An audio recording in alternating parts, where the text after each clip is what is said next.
Hello, everybody.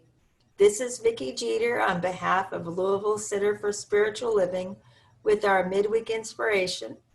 And before I start the inspirational portion of what I'd like to share today, I just want to acknowledge that last Sunday, Zoom National, like the organization of Zoom, had a huge update on their computer system that did not go particularly well. And so right about the time Sunday services were starting, their system crashed, and then their people were working on it technically for almost exactly the whole time that we were in service. And so if you tried to be with us on Sunday and could not get in, that was an anomaly that should not be happening in other weeks. And we want to invite you to keep coming to be with us on Sunday. It's at 10:30 Eastern time is our service. And there again, I usually put this at the end, but I'll just say here now, if you need that information as far as how to be with us on Sunday, just contact me at vickybjeter@gmail.com. That's VICKY, B as in boy, JETER @gmail.com. And I'll be happy to put you on our rolls to receive the Zoom link to join us on Sundays. And so now, to kind of recap what we talked about on Sunday, because we did still have service. It was just very choppy and a lot of people had to call in and different things. But we were there, and we are so glad for those of you who were able to be there and hang in with us. And Carolyn's topic on Sunday, fittingly, I think, even though we didn't know that was going to happen in advance, is a quote by Howard Thurman in a piece that he wrote. And there's a line there, remember me to the moments of my high resolve. And that's also one of my favorite things that I reflect on very often when there's a lot going on and it seems like we can be drawn in many different directions with concerns or people's opinions or what we hear on the news, etc., etc.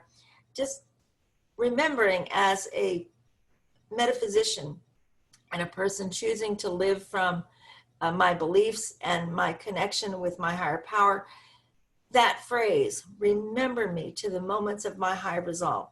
Sometimes I'll wake up in the morning and I'll remember that first thing and I'll choose something for the day and I'll say, today I'm going to use this remembrance of grace or this answer to prayer that recently happened for me, and I'm going to put that at the center of my being. And then throughout the day, whenever I feel myself being drawn off or getting worried or hung up into concerns about the future, I stop and remind myself, no, remember me to the moments of my high resolve. And I bring myself back to that place. And so the sacred reading I did on Sunday, I happened to be the practitioner of the day. And when I woke up, it occurred to me to pull out the little book by Richard Bach that is the famous Jonathan Livingston Seagull, which I had not read in years, but I was drawn to it on Sunday morning. And I chose a section in there that is about this very thing. Jonathan is discovering that with practice and with knowledge about what it means to be able to fly, he can learn to fly better. He can learn to fly faster, and he can learn to do loop-de-loops as a seagull and all kinds of things. And it's possible because he decides to stretch himself as a flying creature. And so in his mind and his understanding, it's a way to open up a whole new world for the whole gull community, the whole expression of seagulls on this planet. He's thinking, oh my goodness, if seagulls only knew what is possible for us, that by consciously practicing and by consciously checking out and investigating, how does this work? How does this gift of life that we have work?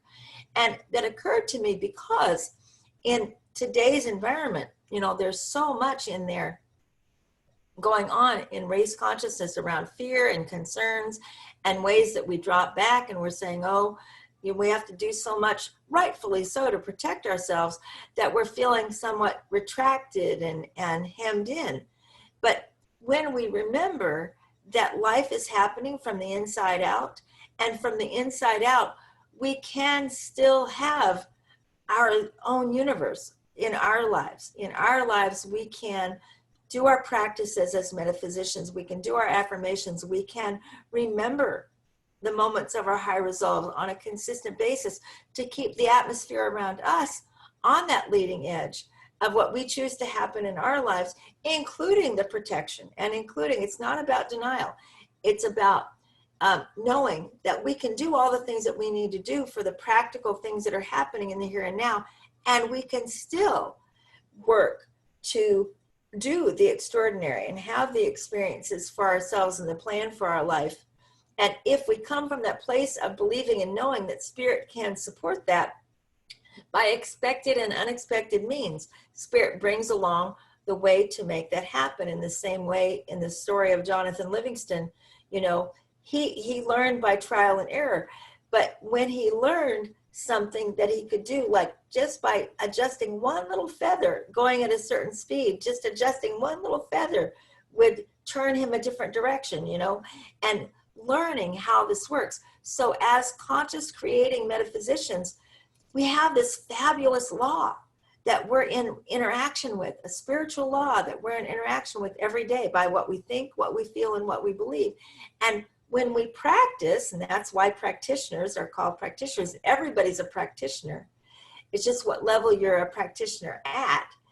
That as you choose to be a conscious co-creator and you say, I'm going to practice, I'm going to work with this and see if I just adjust this one little thought or feeling, how does that change the resulting experience that I have? And so that's one of my favorite topics. So I get a little ramped up. So I'm going to gear down now and say that I hope you enjoyed listening to that as much as I enjoyed presenting it.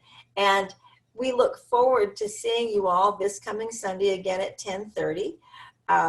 And if there's anything you need, just use that email and let us know. And in the meantime, I will simply say namaste. Thank you.